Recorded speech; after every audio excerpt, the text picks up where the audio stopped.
한 번 더 인사하겠습니다. 복음이면 가능합니다. 복음이면 충분합니다. 아멘. 항상 복음의 능력과 충만함을 삶 속에서 경험하시게 주님의 이름으로 축복합니다. 태초에 하나님이 천지를 창조하셨다라는 이 창세기 1장 1절의 말씀은 신앙의 출발선과 같은 아주 중요한 신앙의 고백입니다.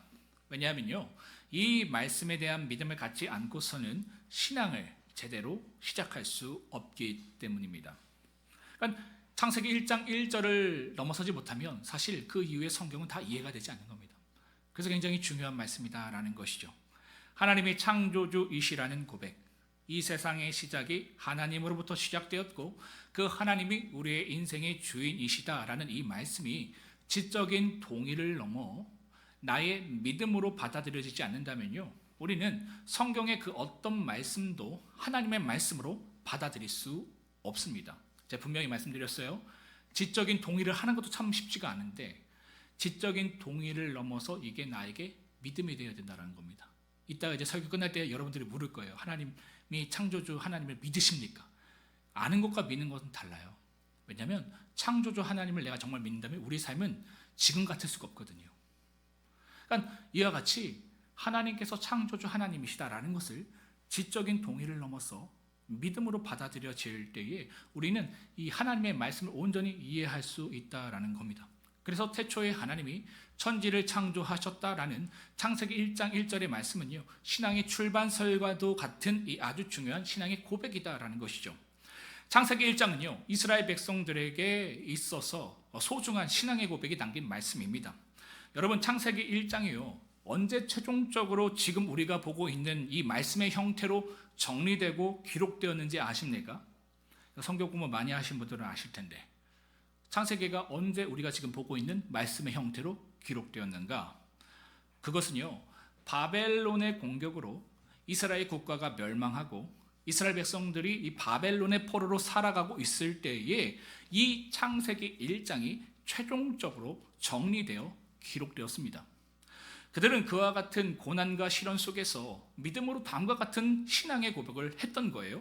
첫째는 태초에 하나님이 천지를 창조하셨다라는 신앙의 고백입니다. 여러분, 이러한 신앙의 고백은요, 당시 굉장히 충격적이고 도전적인 믿음의 선포였습니다. 왜냐하면 당시 사람들은요, 세상을 지배하고 있는 이 바벨론의 신 마루드기, 이 세상을 창조했다라고 믿었기 때문입니다. 그런데 뭡니까? 바벨론의 침공으로 나라가 망하고 그들의 포로로 끌려온 이스라엘 백성들이요, 자신들이 믿고 있는 여호와 하나님이 이 세상을 창조하신 것이다 믿음으로 선언하고 있는 겁니다. 여러분 한번 생각해 보세요. 바벨론 사람들의 입장에서 이러한 이스라엘 백성들의 이 신앙의 고백이 얼마나 우습게 들렸겠습니까? 나라는 망했어요. 그리고 지금 포로로 끌려온 주제입니다. 그런데도요, 지금 자신들이 믿고 있는 하나님이 천지를 창조하신 창조주 하나님이시다 고백하고 있는 겁니다. 그 모습을 보면서 얼마나 웃겨요. 자신들이 멸망시킨 나라인데 우리나라가 믿고 있는 그 신이 아니라 그들이 믿고 있는 여호와 하나님이 창조주이시다, 이렇게 고백할 때 얼마나 웃겼겠습니까? 그럼에도 불구하고 이스라엘 백성들에게 이 믿음의 고백이 있었던 겁니다. 그들의 삶이 좋을 때, 넉넉할 때, 문제가 하나도 없을 때 이와 같은 고백을 한 것이 아니라요, 모든 희망이 사라지고, 그죠? 나라가 사라졌다라는 것은 아무 희망이 없는 것 아니겠습니까? 포로로 끌려왔다라는 것은 전혀 앞에 보이지 않는 상황이잖아요. 그럼에도 불구하고 그들은요, 이와 같은 믿음의 고백을 하나님 앞에서 올려드렸다라는 겁니다. 이것이 믿음의 사람들의 모습이다라는 거예요. 우리는요, 상황 좋을 때 하나님을 찬양합니다. 하나님 믿는데요, 그거 믿음 아닙니다. 누구도 다 그럴 수 있어요. 진짜 믿음은 우리 삶 가운데 고난이 주어질 때에, 시련이 주어질 때에, 앞이 깜깜할 때, 그럼에도 불구하고 하나님은 나의 하나님이시다 고백할 수 있는 것이 진정한 믿음이었다라는 것이죠. 둘째는요, 하나님께서 우리와 함께 계신다라는 신앙의 고백입니다. 다 함께 창세기 1장 2절을 읽겠습니다. 창세기 1장 2절입니다. 시작. 땅이 수면 위에 운행하시니라. 아멘. 여기서 여러분 운행하다라는 동사는요, 여러분 한번 동그라미 칠 수 있으면 동그라미 쳐보세요. 여러분 성경에 운행하시다, 이 뜻이 뭐냐면 보호하듯 머물다라는 뜻을 갖고 있어요. 뭐라고요? 보호하듯 머물다, 날개로 감싸다 라는 의미를 가지고 있습니다. 마치 독수리가요, 자기 새끼를 보호하는 것 같은 그 이미지를 갖고 있는 거예요. 이런 이미지가 신명기 32장 11절로부터 12절에 잘 묘사되어 있습니다. 다 함께 신명기 32장 11절로부터 12절도 읽도록 하겠습니다. 시작. 마치 독수리가 자기의 보금자리를 어지럽게 하며 자기의 새끼 위에 너풀거리며 그의 날개를 펴서 새끼를 받으며 그의 날개 위에 그것을 엎는 것 같이 여호와께서 홀로 그를 인도하셨고 그와 함께한 다른 신이 없었도다. 여기서 여러분 너풀거리다라고 번역된 동사가 히브리어로요 라하프입니다. 그러니까 창세기 1장 2절에 운행하시다라고 번역된 동사도 히브리어로 라하프예요. 같은 단어다라는 것이죠. 그런데 누가 이처럼 자신들을 보호하고 있다고 고백하고 있는 겁니까? 바로 하나님의 영이 그들을 보호하고 있다라는 것이죠. 그렇다면 하나님의 영이 어떤 것으로부터 그들을 보호하고 있다는 것일까? 그것은요, 혼돈과 공허와 흥압이 가득한 그 현실 가운데에 하나님께서 자신들을 보호하고 계시다 고백하고 있는 겁니다. 그들의 현실을 보세요. 나라는 망했어요. 포로로 끌려왔습니다. 그러니까 마치 하나님이 자신들을 버리신 것 같은 그 삶인 거예요. 우리도 그럴 때가 있지 않습니까? 하나님께서 나를 버린 것 같고 나를 외면한 것 같은 그 상황 가운데에 지금 그들이요, 그 가운데서 믿음을 잃지 않은 거예요. 그럼에도 불구하고 내가 이해되지 않지만 하나님께서 나를 보호하고 계시다. 독수리가 그 새끼를 아는 것처럼 나를 보호하고 계시다. 지금 이것을 고백하고 있는 겁니다. 2절에 보시면 여러분 하나님의 영이요 어디 위를 운행하고 계시다고 나와 있습니까? 어디 위에 하나님의 영이 지금 운행하고 있대요? 수면 위죠. 여기서 여러분 수면은요 단순히 물을 뜻하는 것이 아닙니다. 당시 혼돈과 무질서를 상징하는 바벨론의 신 티아마트를 상징하는 거예요. 바벨론 창조 신화에서요 바벨론의 신 마르둑이 이 혼돈의 신 티아마트, 이 티아마트를요 폭력으로 제압하면서 세상이 창조되는 것으로 묘사되어 있습니다. 그러니까 오늘날로 따지면 이런 거예요. 더 많은 힘, 더 많은 물질을 가지면 너의 인생이 안정될 거야. 이게 바벨론 신앙의 핵심이라고요. 더 큰 힘을 가지면, 더 큰 물질을 가지면 우리는 안정될 수 있다. 아니라는 겁니다. 세상의 힘, 세상의 물질이 우리 가운데 가득할 때가 아니라 오직 하나님의 영이 우리 가운데 거하실 때에, 하나님의 영이 우리 가운데 운행하실 때에, 하나님의 영이 우리를 보호하실 때에 혼돈과 공허와 흥압이 가득한 우리의 인생이 질서 있게 변하고요 생명이 가득하게 되는 것이다. 이스라엘 백성들은 창세기 1장 2절을 통해서 그들의 믿음을 고백하고 있는 겁니다. 여러분들에게 이런 믿음이 있기를 소망합니다. 하나님 믿으십니까? 그러면 하나님으로 안전할 수 있다고 여러분 믿으십니까? 하나님으로 안전할 수 있다 믿는 것이 믿음이에요. 우리는 창조주 하나님 믿는다고 하면서 사실 그렇지 않지 않습니까? 물질이 나에게 안정감을 주잖아요. 통장을 보세요. 제가 그 안정감을 느낀 만큼의 재정을 가져본 적이 없어서 모르겠지만 재정이 좀 차여 있으면 안정적이잖아요. 건강이 있으면 좀 안정적이잖아요. 사회적 위치와 자리가 있으면 안정적이잖아요. 노후가 두렵잖아요. 그렇지 않습니까? 이게 세상의 사고라고요. 이게 가득할 때에 세상은 안전하대. 너무 논리적이지 않습니까? 너무 설득력 있지 않습니까? 우리의 믿음을 밀어낼 만큼 너무나도 설득력 있어요. 그런데 그러한 세상 속에서 이들은요 아니다 고백하고 있는 거예요. 오직 하나님이 우리의 안전함이시다, 우리의 피난처이시다, 이것을 고백하고 있는 겁니다. 그들에게 그런 믿음이 있었다라는 것이죠. 셋째는요, 지금의 고난의 시간은 결코 헛되지 않다라는 신앙의 고백입니다. 여러분, 창세기 1장에서 반복해서 나오는 단어와 문장이 있습니다. 성경 공부 많이 하시고 성경 퀴즈 많이 하시는 분들은 아실 거예요. 우리 김정은 권사님 맞히실 것 같아요. 제가 예전에 부교육자 때 이거 많이 맞히셨는데, 여러분 창세기 1장에서 반복해서 나오는 단어와 문장이 무엇입니까? 김정은 권사님. 네. 한번 보세요. 여러분들 반복되는 게 있어요. 반복하는 단어가 있죠. 뭡니까? 뭐라고요? 제가 단어라고 했는데 먼저 문장이 아니라 나누다라는 단어예요. 그죠? 총 5번 쓰였습니다. 그리고 반복되는 문장이 뭐예요? 보시기에 좋았다. 총 7번 쓰였습니다. 먼저 여러분, 나누다라고 번역된 히브리어 바달은요, 레위기에서 많이 쓰인 단어예요. 다 함께 레위기 20장 24절 하반절을 읽도록 하겠습니다. 레위기 20장 24절 하반절입니다. 시작. 구별한 하나님 여호와이시다. 여기서 구별하다, 이게 바달이에요. 나누다. 그러니까 이 단어가 레위기에서 굉장히 많이 나옵니다. 레위기의 핵심이 뭐예요? 정결이죠. 구별됨이죠. 지금 그걸 얘기하고 있는 거예요. 이처럼 나누다라는 동사는요, 구별하다, 정결하게 하다라는 의미를 지닙니다. 그러니까 하나님께서 혼돈과 공허, 무질서와 죽음이 가득한 세상을요, 질서 있고 생명이 가득한 세상을 어떻게 창조해 가셨는가? 바로 이처럼요, 어둠에서 빛으로 구별하는 과정을 통해서 창조해 가셨다라는 것을 말하고 있는 겁니다. 그리고요, 이처럼 구별된 상태를 보시고 하나님께서는 보시기에 좋았다라고 말씀하셨다라는 것이죠.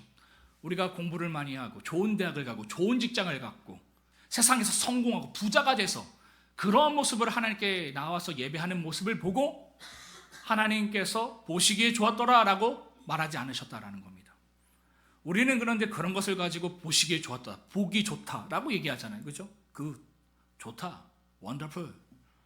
네, 하나님 그러지 않아요. 너가 재정이 있던 없던, 건강이 있던 없던, 어떤 위치에 있건 그게 중요한 것이 아닙니다. 죄로부터, 어둠으로부터 벗어난 그 상태, 그 구별된 상태, 그 모습을 보시고 하나님께서는 보시기에 좋았다라고 말씀하신다라는 것이죠. 구별되지 않은 상태를 보시고는 하나님께서는요, 보시기에 좋았다라고 말씀하지 않으십니다. 오늘처럼 예배를 나왔습니다. 시간적으로, 공간적으로 봤을 때 우린 구별한 거예요. 그죠? 근데 하나님이 각자 여러분들에게 원하시는 내용들이 있어요. 죄로부터 구별되는 내용 다 다릅니다. 거기서 구별돼야 되는 거예요. 근데 우린 그거 안 하죠. 왜? 그것이 전부니까, 내 존재감이니까. 이거를 지켜내고는, 여기와 연합되고는 어떻게 합니까? 이런 예배를 통해서 퉁치자라는 거예요. 내가 예배 드리니까 하나님 이거 봐주세요. 나 이거 하게 해주세요.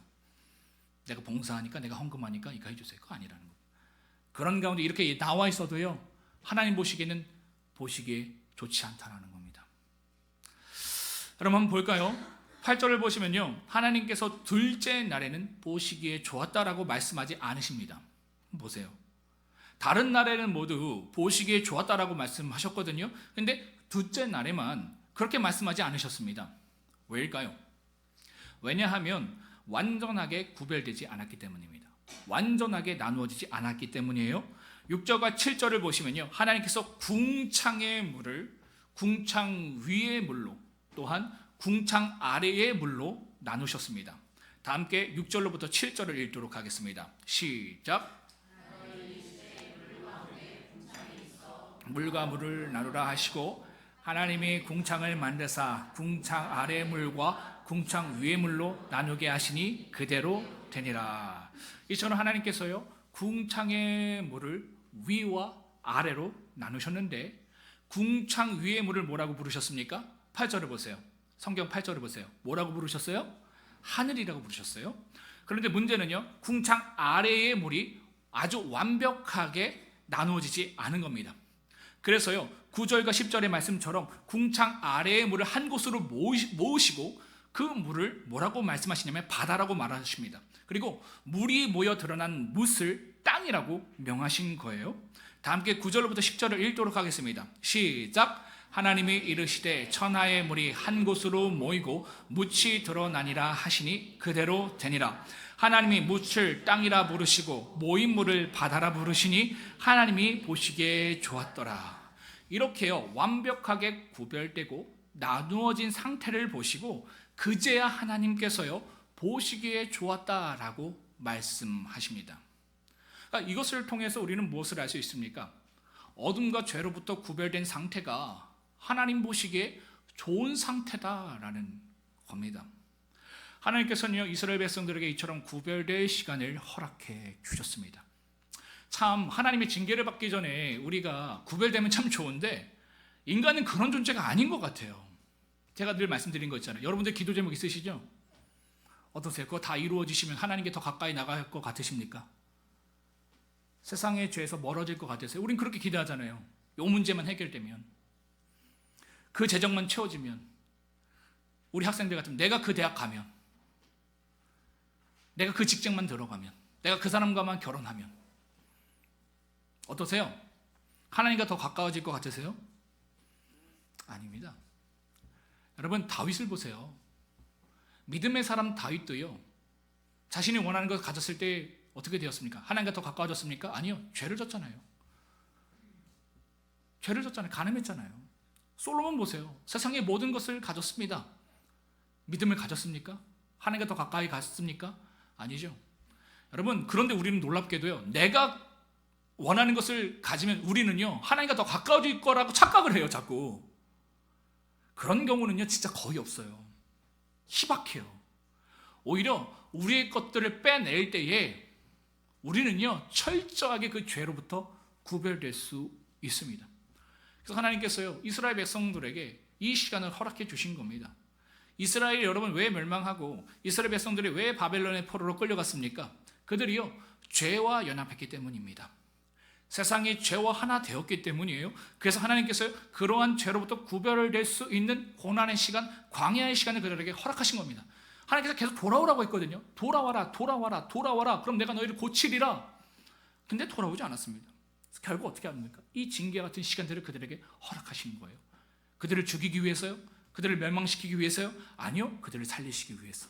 뭐로부터요? 죄로부터. 그 사망의 권세로부터. 그들을 구별하시기 위해서 이와 같은 시간을 주셨다라는 것이죠. 이스라엘 백성들은요 이러한 시간이 하나님께서 자신들을 버리신 시간이 아니라고 믿었습니다. 참 감사하죠. 우리는 이런 시간을 통해서 하나님 믿을 만한 사람 아니에요. 내가 원하는 거 이루어지지 않았는데, 내 기도가 들어지지 않았는데, 그러한 시간들을 통해서 우리는 어떠한 시간을 갖습니까? 하나님 날 버리셨어. 나를 외면하셨어. 그러한 시간을 갖지만요 그들은요 그렇게 보지 않았다라는 겁니다. 자신들을 정결케 하고 하나님 보시기에 좋은 상태로 변화되는 과정임을 그들은 알았습니다. 그래서 지금 이 고난의 시간은 헛되지 않다, 그들은 이 믿음으로 고백하고 있는 것이죠. 넷째는요 하나님은 우리를 사랑하신다라는 신앙의 고백입니다. 27절을 보시면요 하나님께서 하나님의 형상으로 인간을 창조하셨다라고 쓰여 있습니다.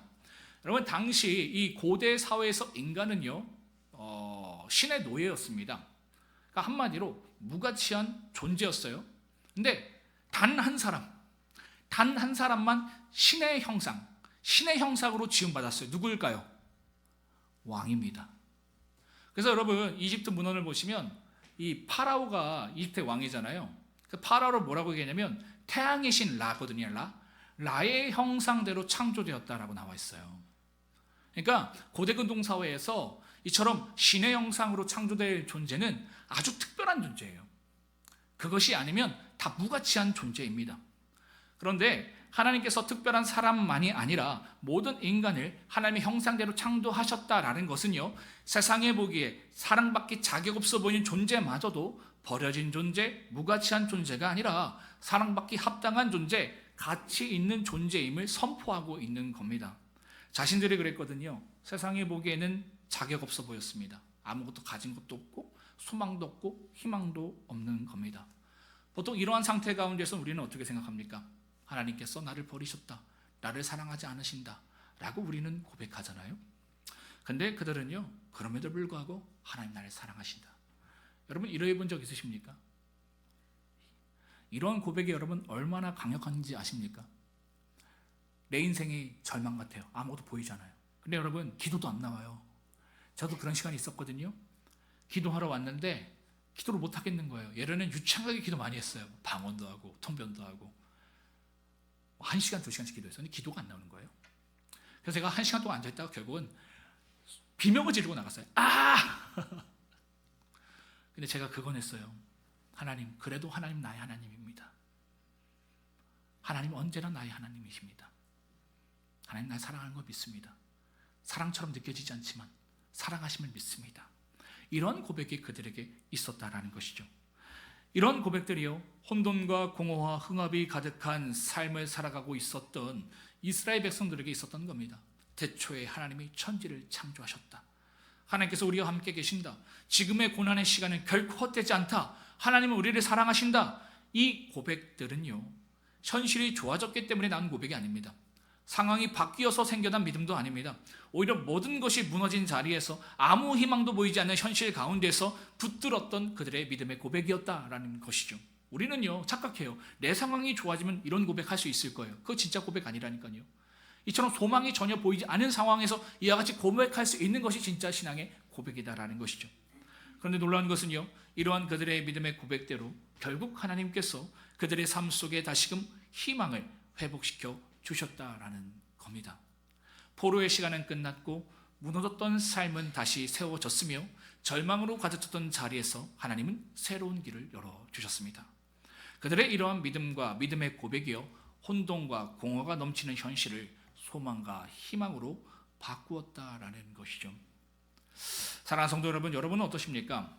처음에 제가 질문했던 것처럼 하나님께서 이 세상을 또 나를 창조하신 창조주이시고 그분이 나의 아버지이시라는 사실을 여러분 믿음으로 받아들이고 계십니까? 한번 스스로 질문해 보세요.